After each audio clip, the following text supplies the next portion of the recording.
తెలంగాణ శాసనసభ మండలి సమావేశాలకు నోటిఫికేషన్ జారీ అయింది. ఈ మేరకు నోటిఫికేషన్ను గవర్నర్ రాధాకృష్ణన్ జారీ చేశారు. ఈ నెల 23 నుంచి శాసనసభ, 24 నుంచి శాసన మండలి సమావేశాలు ప్రారంభం కానున్నాయి. 23న ఉదయం 11 గంటలకు శాసనసభ ప్రారంభం కానుంది. మొత్తం 10 రోజుల పాటు సమావేశాలు జరగనున్నాయి. 25 లేదా 26న బడ్జెట్ ప్రవేశపెట్టనుంది ప్రభుత్వం. ఈ 10 రోజుల్లో రైతు భరోసా, కొత్త ROR చట్టం, తెలంగాణ లోగో మార్పు, తెలంగాణ తల్లి విగ్రహం ఏర్పాటుతో పాటు పలు బిల్లులపై అసెంబ్లీలో చర్చించాలని ప్రభుత్వం నిర్ణయించింది. అయితే గులాబీ దళపతి కేసీఆర్ గతసారి జరిగిన అసెంబ్లీ సమావేశాలకు హాజరు కాలేదు. మరి ఈసారి కూడా ఆయన హాజరుపై సందిగ్ధత నెలకొంది.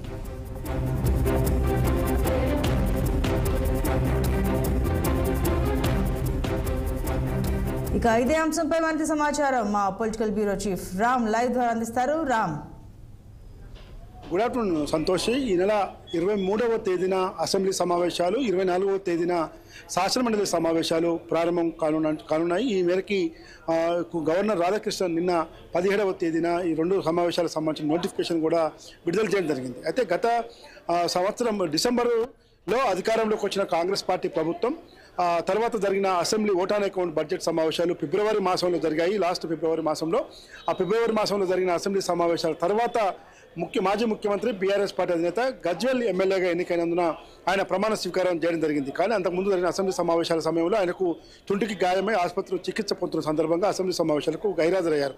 అయితే ఇప్పుడు జరుగుతున్న ఈ సమావేశాలు ఈ నెల 23వ తేదీ నుంచి, ఎందుకంటే ఒకవైపు కేంద్రంలో కేంద్ర బడ్జెట్ సమావేశాలు కూడా 23వ తేదీ నుంచి ప్రారంభమై వచ్చే నెల ఆగస్టు 12వ తేదీ వరకు కేంద్ర బడ్జెట్ సమావేశాలు, పార్లమెంట్ సమావేశాలు నిర్వహిస్తున్నారు. మరోవైపు ఈ రాష్ట్ర బడ్జెట్ సమావేశాలు కూడా ఈరోజు నిర్వహిస్తున్నారు. ఎందుకంటే జూలై 31వ తేదీ లోపు బడ్జెట్ సమావేశాలు ఖచ్చితంగా నిర్వహించుకోవాలి. కాబట్టి 23వ తేదీన అసెంబ్లీ సమావేశాలు, 24న శాసనమండలి సమావేశాలు, ఇటు స్పీకర్ గడ్డం ప్రసాద్ కుమార్ అధ్యక్షతన, మండలి చైర్మన్ గుత్తా సుఖేందర్ రెడ్డి అధ్యక్షతన ఈ సమావేశాలు జరుగుతాయి. ఇప్పటికే ఈ సమావేశాలకు సంబంధించిన ఏర్పాట్లు, పర్యవేక్షణ, అదేవిధంగా ప్రోటోకాల్ వివాదాలు, ఎలాంటి సమస్య, సభ్యులకు కావాల్సిన విధులు, హక్కులు అన్నిటిపైన కూడా ఈ నెల 11వ తేదీన స్పీకర్ కార్యాలయంలో మండలి చైర్మన్ గుత్తా సుఖేందర్ రెడ్డి, తర్వాత అసెంబ్లీ సెక్రటరీ నరసింహాచార్యులు ఆధ్వర్యంలో కూడా ప్రోటోకాల్ సంబంధించిన సమావేశం జరిగింది. ఈ సమావేశానికి రాష్ట్ర డీజీపీ జితేందర్తో పాటు నగర సిపి కొత్తకోట శ్రీనివాసరెడ్డి, ఇతర పోలీసు అధికారులు, ఇతర శాఖల అధికారులు కూడా పాల్గొని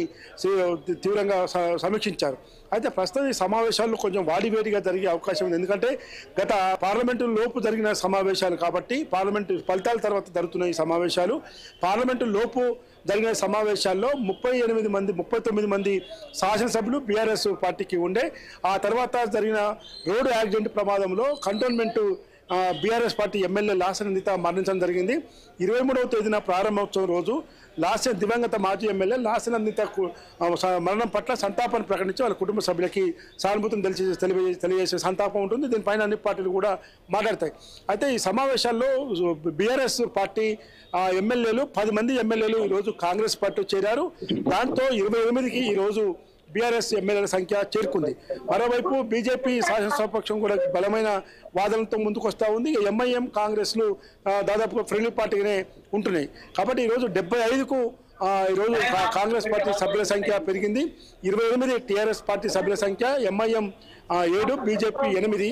ఈ విధంగా ఈరోజు శాసనసభ్యుల సంఖ్య ఒక్కొక్కరి బలం అక్కడ ఉన్నది. కాబట్టి కొంతమంది ఎమ్మెల్సీలు కూడా ఈరోజు దాదాపు 8 మంది ఎమ్మెల్సీలు బీఆర్ఎస్ని వీడి కాంగ్రెస్లో చేయడం జరిగింది.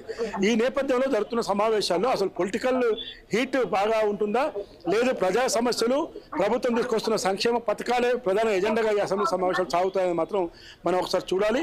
అదేవిధంగా మాజీ ముఖ్యమంత్రి బీఆర్ఎస్ పార్టీ అధినేత కేసీఆర్ ఈ సమావేశాలకు కూడా వస్తారా అనేది మాత్రం ఇంకా బీఆర్ఎస్ పార్టీ క్లారిటీ ఇవ్వలేదు. ఇప్పటి వరకున్న సమాచారం ప్రకారం ఈ అసెంబ్లీ సమావేశాలు కూడా ఈయన రాకపోవచ్చు అనేది పెద్ద ఎత్తున చర్చ జరుగుతూ ఉంది. మరోవైపు బీఆర్ఎస్ పార్టీ శాసనసభ పక్షాన్ని కాంగ్రెస్ పార్టీ శాసనసభ పక్షంలో విలీనం చేసుకుంటాము. ఇది అసెంబ్లీ సమావేశాల్లోపు ఈ ప్రక్రియ పూర్తవుతుంది. 26 మంది ఎమ్మెల్యేలు కనుక బీఆర్ఎస్ ఎమ్మెల్యే కాంగ్రెస్లో కలిస్తే బీఆర్ఎస్ ఎల్పీ కాంగ్రెస్లో విలీనం అవుతుందని చెప్పి కాంగ్రెస్ చెప్తోంది. మరోవైపు ఇటీవల హరీష్ రావు, కేటీఆర్ ఇద్దరు కూడా స్పీకర్ గడ్డం ప్రసాద్ కుమార్ కలిసి బయట ప్రోటోకాల్ సమస్యలతో పాటు బీఆర్ఎస్లో ఎమ్మెల్యేలు కాంగ్రెస్లో చేరిన వారిపైన అనర్హత వేటు వేయాలని చెప్పి ఈరోజు పిటిషన్ కూడా ఇవ్వడం జరిగింది. ఈ పరిస్థితుల నేపథ్యంలో జరుగుతున్న అసెంబ్లీ సమావేశాల్లో రాజకీయమైన రచ్చ ఉంటుందా, ప్రజా సమస్యల సంక్షేమమే ధ్యేయంగా ఉంటుందనేది మాత్రం మనం వేచి చూడాలి. రాష్ట్రంలో ప్రభుత్వం మాత్రం 100 రోజుల్లో 6 గ్యారెంటీల అమలుకు తీసుకోవాల్సిన చర్యలు తీసుకుంటూనే ఒక పెద్ద టాస్క్ని ఈరోజు నెరవేర్చిందని చెప్పి అనుకోవాలి. రైతుల పంట రుణమాఫీ సంబంధించి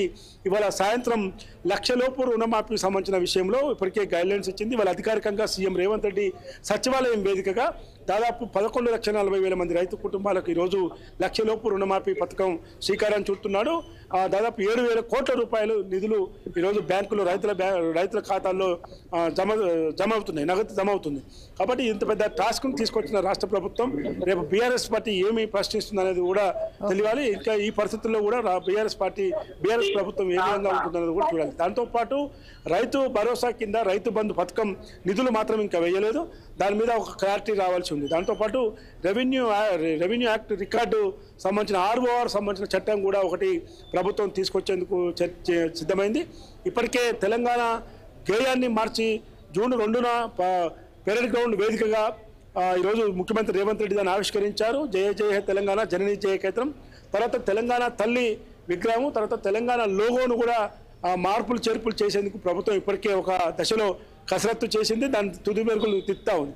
కాబట్టి ఇవన్నీ అంశాలతో పాటు ముఖ్యంగా ప్రజా సమస్యలు ఈరోజు రాష్ట్రంలో అనేక ఉన్నప్పటికీ కూడా రైతు రుణమాఫీ అంశం మీదనే ఈరోజు ఒకవైపు చర్చ జరుగుతున్నప్పటికీ ఇప్పటికే లాస్ట్ సమావేశాల్లో కాళేశ్వరం ప్రాజెక్టులో జరిగిన అవినీతి పైన పెద్ద ఎత్తున చర్చ జరిగింది.